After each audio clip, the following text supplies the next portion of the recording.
Welcome to Goodfellow Podcasts. This episode is kindly supported by the Royal New Zealand College of General Practitioners, the Auckland faculty. I'm Dr. Louise Kugler, and today I welcome to the podcast Chelsea Willmott. Today we are discussing nurse practitioners, their training and roles. Chelsea is a rural nurse practitioner in general practice, emergency, and is prime trained. She is a senior lecturer at Victoria University of Wellington, and she works as a clinical advisor and academic in the National Nurse Practitioner Training Program. Her academic research and area of expertise is interprofessional and intra-professional conflict, the cultural relationship between doctors and nurses, horizontal violence in healthcare, and workforce development. She holds a variety of roles in healthcare management. She works as a medical and nursing educator and is on the Nurse Practitioner New Zealand Executive Committee. Chelsea is passionate about changing the status quo in healthcare, advancing healthcare roles, and supporting the development and sustainability of the rural health workforce. Kia ora, Chelsea, and welcome to the podcast. Kia ora, nice to have this conversation with you. Thank you for having me. So it's wonderful to have you here, Chelsea. So let's start with, what is a nurse practitioner? Well, that's a very, very big question and a great question to start with. So the simple answer for you is that a nurse practitioner is not a registered nurse with special skills. So nurse practitioners work in a role that is a leadership role in the healthcare system. They are independent practitioners and they're authorised under the Health Practitioners Competency Assurance Act, as well as with their regulatory body, which is the Nursing Council of New Zealand, to deliver healthcare in an autonomous role. And this means that they work as lead care providers, and the health service that they provide is similar to that of doctors. But nurse practitioners do have a unique model of care that they function within, which is blended between nursing science, and it does have medical components, medical skills in that model. But it has a very holistic foundation, which rings true to that core foundation of nursing, where nurse practitioners have come from. And the role does incorporate a very collaborative approach and collaborative relationships with patients, their families, other healthcare providers like pharmacists, specialists, doctors, physios, OTs, much like the medical model does. Thinking about nurse practitioners, how do they differ to registered nurses? Well, an important thing in that differentiation between registered nurses and nurse practitioners is this term that we refer to in nursing as scope. And really, if you think sort of back to traditional registered nursing roles, back in the day when we had hospital training roles, a lot of the education and sort of preparation of nurses was actually centered around sort of data collection, and they very much were based in that role of human-to-human transactions, therapeutic relationships. They had a very strong connection to that notion of caring that the general public is certainly very familiar with nurses. But a lot of the information that nurses would gather was actually interpreted by somebody else, usually a medical colleague. But something sort of happened along the way with the nursing profession, and registered nurses started to realise that they actually had their own level of intervention and contribution to patient care that was very separate to that of medicine. And the profession went on to develop their own body of knowledge. And that knowledge sort of shaped and informed the role and helped to define what working as a nurse looked like, what you did and how you did it. And the term scope developed, which is a formatted or sort of structured way to break down the aspects of the nursing role and kind of put it into measurable categories that sort of dictate what you do. And in essence, this process, I guess, standardizes the registered nursing role and the care that's provided. So this so-called scope of practice in nursing kind of defines what you can and you cannot do and what is expected of you. And undergraduate nursing education for registered nurses is really based around teaching the skills and developing the knowledge to be able to meet each of the competencies within the area of scope that registered nurses work within. When you kind of think about scope as a concept and a term, the thing that is different, very different about registered nurses to nurse practitioners is that nurse practitioners work in a completely different scope of practice to what registered nurses do. And in this sense, it means that their role is very, very different. And, nurse practitioners have that autonomy. They can practice independently. They can be lead care providers. They have full prescribing rights. There's all sorts of aspects of their role that we do not see in that traditional registered nurse role. And so what really comes when we sort of put them side by side, which we don't like to do because it's all sort of a continuum rather than side by side, but there's a very rigorous academic process that nurse practitioners go through to kind of leave the registered nursing scope and that role and that way of thinking and kind of move into a completely new scope and new way of thinking. So just very, very different roles and different decision making. Great. Thank you for clarifying that. So how many nurse practitioners do we have currently practicing in New Zealand, and where do they work? Currently, and this is an ever-moving figure because we have panel registration exams happening all the time, but currently we've got around 700 nurse practitioners, but that number is fluctuating as the weeks and the months go by. In our national nurse practitioner training program, this year we have 80 funded places, and from next year we're going to have 100 funded places per year. So we are going to be having a very rapid addition to that 700 as the years go by. And nurse practitioners work across all areas of the healthcare system. They work within the traditional hospital system, and in that system they work as part of specialist teams. They also, now we're seeing more and more frequently, they are working on rosters with registrars and SMOs and filling some of those gaps. The scope is very open and sort of dependent on that specialty. And then they work across all areas of primary care, whether it's traditional, general practice models of service delivery, or whether it's aged care, or whether it's in community mental health teams. They really are everywhere in the healthcare system, which is great. So you mentioned nurse practitioner training, and I wonder if we can touch on this for a moment. So how does a registered nurse become a nurse practitioner? It takes a lot of drive, determination, and kind of just like raising a child, it takes a village of people around that nurse to move them through into that nurse practitioner role. But from a sort of academic and clinical experience perspective, in nursing, in our undergraduate degree, there's a lot of foundation laid down with anatomy, physiology, ethics, evidence-based research, law, pharmacology, clinical reasoning, pathophysiology, all of those bits and pieces. And as when you become a qualified registered nurse, you are what we refer to as a novice nurse. And in nursing, we use Patricia Brenner's model of skill acquisition to kind of move through our different levels. We have novice, competent, proficient, expert, etc., etc. And when a registered nurse begins out there in the big wide world, we consider them to be novices. By the end of their new graduate year, they would move into a competence space. So in order to get onto the nurse practitioner pathway, you are working in the clinical setting, and you're starting off as a novice, you're gaining your competence and your confidence, and then you're gaining many, many years of clinical experience, and you're moving into a role where you're working at an expert level.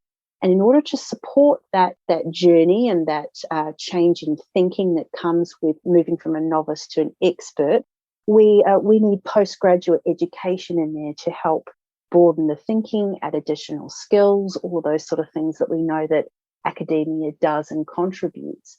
And so as we're talking about postgraduate certificates initially that may relate to the area that the registered nurse works in. Then we're moving into postgraduate diplomas, which really is a way to gain a role as a clinical nurse specialist, which is linked to that expert level of practice. Now, in order to be able to move into a nurse practitioner pathway, we want to see people working at that very advanced expert level. They need to complete or apply to get into an approved clinical master's degree program. Then they move through, which is a minimum of, the expectation of that is it's a full 240-point master's degree program, but it is specifically sort of channeled towards nurse practitioner. The final component of the nurse practitioner pathway is to apply for entry into the National Nurse Practitioner Training Program, which is an internship type model.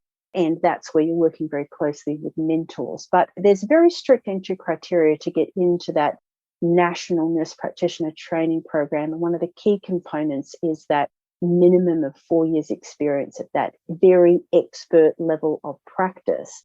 And that's because we need a strong foundation of clinical experience, of advanced knowledge, of being able to put that advanced knowledge into action when you're working with patients, start to develop leadership skills in the clinical setting, start to interpret data, start to, formulate some of those key kind of core skills that we need as nurse practitioners, such as making more autonomous decisions, moving into, managing different types of care for clients.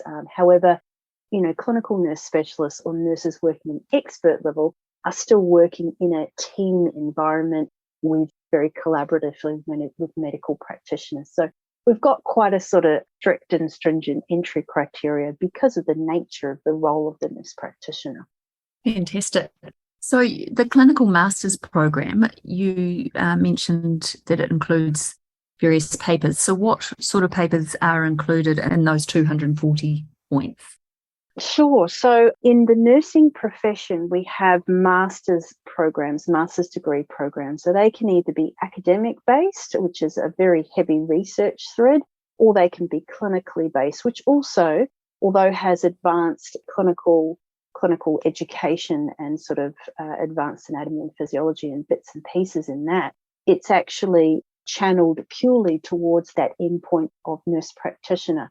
So to begin with, you kind of have to make sure that you are on the right pathway versus being on the academic pathway. And many registered nurses do complete clinical masters, but don't take the required papers for nurse practitioner or, do other bits and pieces. And if that's the case and they want to become a nurse practitioner, they need to do some of the compulsory papers, which is an advanced health assessment paper, diagnostic reasoning and clinical decision-making, and pharmacology for prescribing. Those are kind of the three absolute prerequisites. They've got to have a B+ average to move into the nurse practitioner pathway, and also even just to get into the master's programs in general. So we have those kind of core concepts, and the expectation is that prior to entering into the final year, that NP-TP year, that they will actually be have incorporated all of those advanced clinical skills into their everyday practice. So we've got an expert nurse who's got a clinical master's, and then she or he can apply the nurse practitioner training program. Yes, that's correct. Yes. And that's another year. So what does that year entail?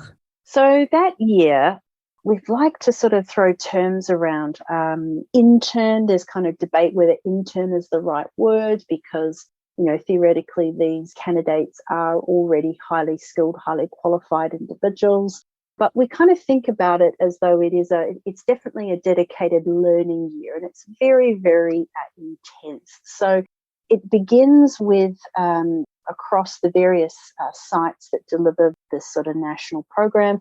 It begins with, or it's structured actually across the year with intensive teaching blocks. The candidate is supernumerary in the clinical setting, and they are linked in with a mentor who helps them to put into action a lot of the academic content that they're learning. And really the things that we are sort of staircasing on at that level is, around more advanced pathophysiology, a much more purposeful teaching pattern around differential diagnosis and pharmacology and bits and pieces that really help prepare that candidate well for the nature of that autonomous role.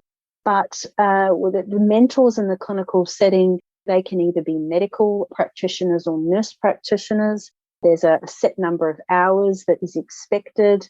And then we have very, very intense exams throughout the year. We have OSCEs with actors where, they must come in and do correct physical assessments, comprehensive assessments, and get to an appropriate differential diagnosis process and diagnosis with plan around pharmacology and non-pharmacological interventions.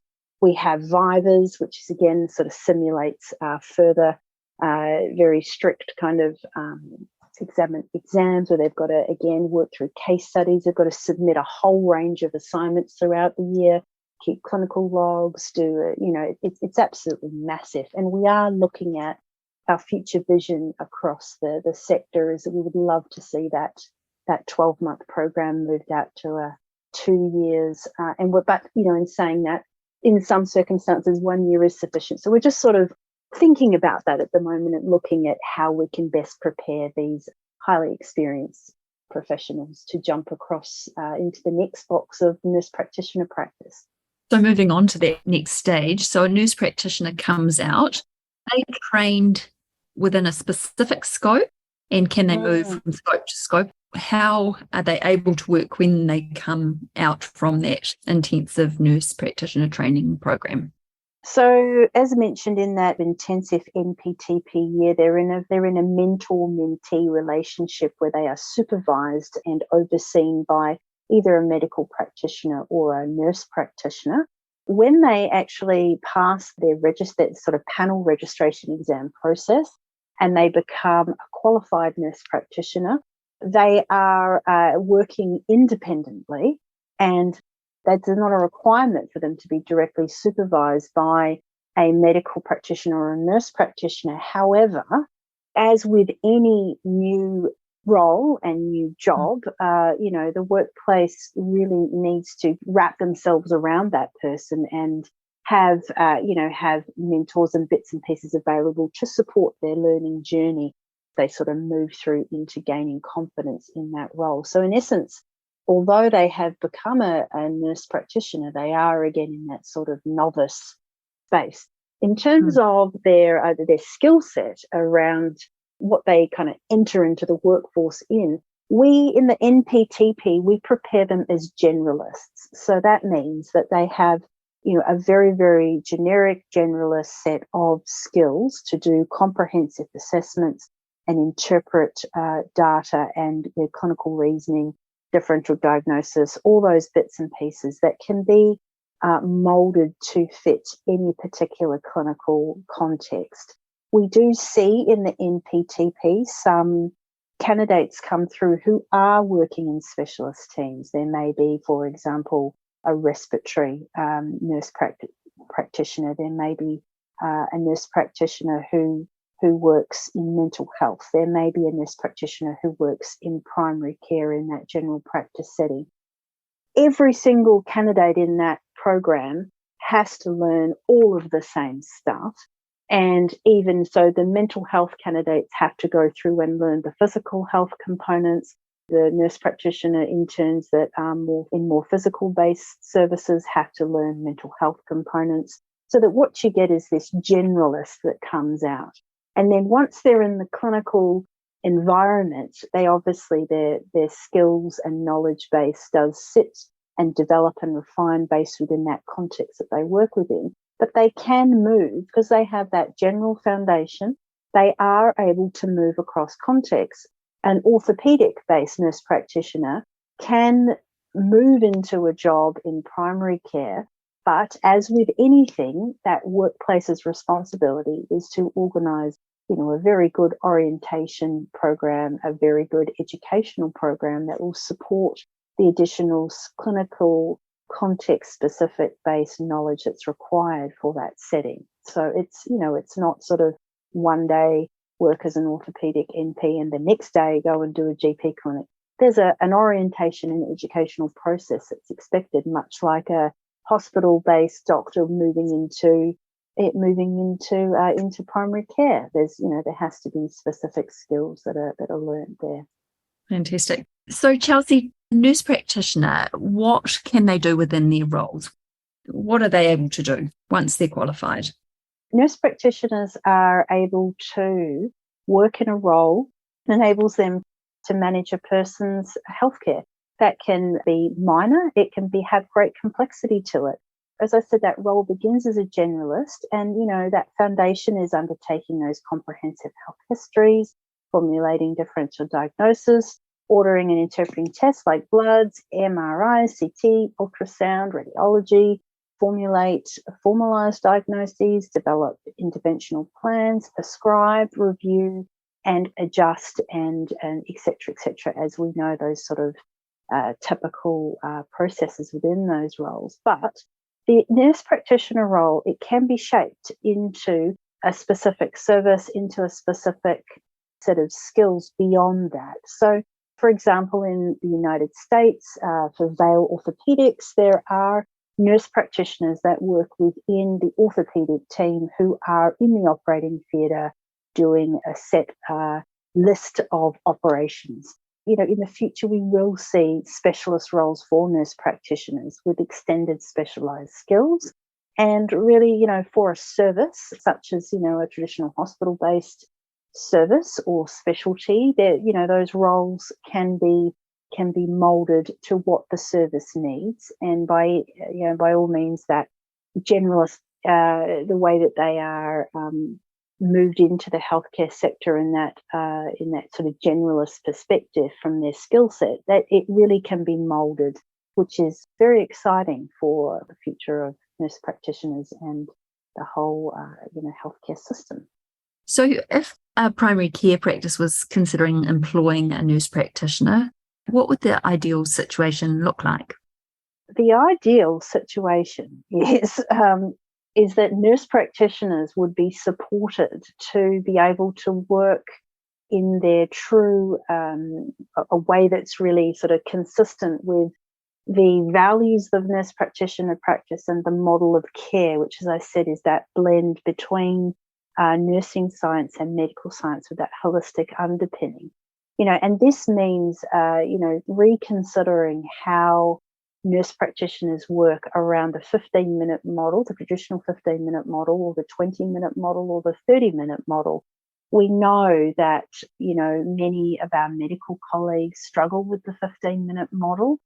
We know that nurse practitioners find that when they work in that model, they are working predominantly in more of a biomedical model rather than, having the time to completely infuse a lot of the holisticness that I'm sure not only nurse practitioners but medical colleagues as well would love more time to be able to really do more good. If it's the first time to having a nurse practitioner in your practice, you really have to do the groundwork with the nursing team if they've never worked with a nurse practitioner to help really set the success up well for that role, that they understand what that means. They understand that the nurse practitioner is part of the medical team and that they are working in a different role, meaning that the nurse practitioner isn't doing all the things they used to do as a registered nurse, plus all the things that they have to do as a nurse practitioner, that the reception staff really understand what that role is and what it means when patients ring up, so they know, how to appropriately frame that role to patients. Because, the confusion can come when you hear the word nurse. You kind of sometimes miss the practitioner part, and patients can get confused, and staff can get confused. And then it's from a kind of practical, kind of clinical governance perspective, it's considering where that nurse practitioners come from. Do they need a formalised orientation period? If they're a new nurse practitioner, we're very keen on a structured process like the GP 1 and 2 and 3 program in terms of access to mentor, longer appointment times initially, clinical teaching, all those sort of bits and pieces. And then the contractual side obviously is down to each individual medical centre and how they go about working with their contract negotiations. It's typically an individual employment agreement that is very similar to that of a general practitioner in terms of access to professional development funds, educational needs, and things like paid professional supervision, subscriptions, various insurances, all those sort of things. And then Remuneration in primary care is individually negotiated between the nurse practitioner and the medical centre. And at Nurse Practitioners New Zealand, we are just not far off releasing a national primary healthcare scale recommendation. And some of that remuneration does come down to the model that they're working in. If they're working in 15-minute models and working in the same capacity GPs, then remuneration should be similar. Or if they're working in 20-minute or 30-minute appointments, or what sort of service they're actually delivering. Thank you. So Chelsea, there have been a number of changes to the health practitioner status, and this widened activities that were previously only available to medical practitioners, and there have been 8 acts which have been amended. I wonder if we can briefly discuss these and what the changes mean. So there was the Accident Compensation Amendment Act, the Burial and Cremation Amendment, Children and Young Persons and their Families, Holidays Amendment, Medicines Amendment, Mental Health Compulsory Assessment and Treatment Amendment, Misuse of Drugs Amendment, and the Land Transport Amendment. So what's happened in this space that has changed the landscape for nurses and nurse practitioners specifically? So just as a sort of general overview on some of this legislation, so the Magnificent 8 pieces of legislation changed in 2017, and it was the replacement of references to purely just medical practitioners to widen that up to health practitioners. And some of those changes were very minor, such as the Holidays Acts just meant that, nurse practitioners could now sign people off sick or injured. But some of them were very significant, like claiming fees for services and around prescribing. The intent behind that legislation is that it actually created scope for authority to be given to nurse practitioners by their regulatory body to enable them to work to their full scope in a very broad sense. The Medicines Amendment Act is soon to be replaced by the Therapeutic Bills Act, and the restrictions that are currently in place for nurse practitioners are Section 29, but we've done a lot of work in that space, and we are hoping those to be lifted with the new legislation coming. Obviously, there's such extensive wording in each of these acts, and it's important to disclaim here, I'm definitely by no means a lawyer, but in that sort of general sense, it's really that the changes have really opened up nurse practitioners to be able to deliver many services that were traditionally just delivered by medical practitioners, which is great for the general public. And funding for nurse practitioners, how does that work? Funding for nurse practitioners. So there is funding available for Health Workforce New Zealand to support registered nurses that want to become nurse practitioners. There is also funding for the nurse practitioner training practicum year or the intern year. In terms of funding as a general ongoing thing, if you want to employ a nurse practitioners can claim capitation. They can have patients registered under them, all in the same ways that general practitioners can. Chelsea, could you tell us, please, what the requirements are for continuing nurse practitioner education in New Zealand? There's a few things. So nurse practitioners at the moment have a process every 3 years where they have to submit documents to their governing body, Nursing Council of New Zealand, that demonstrates they've completed at least 40 hours of professional development per year over a 3-year period. All of that has to be verified, and that's a minimum. We would expect nurse practitioners to be doing more than that. They also have to have competency assessment forms completed on them, and they've also got to meet a certain number of hours every year of clinical practice within their defined area of practice. There's a whole range of things that nurse practitioners are required to do, and and nurse practitioners are very used to that sort of thing because as registered nurses, it's a very, very strict or very, very regulated profession. We're very used to having to articulate, what we do and how we're continually meeting that expected standard for practice to keep the general public safe. Fantastic.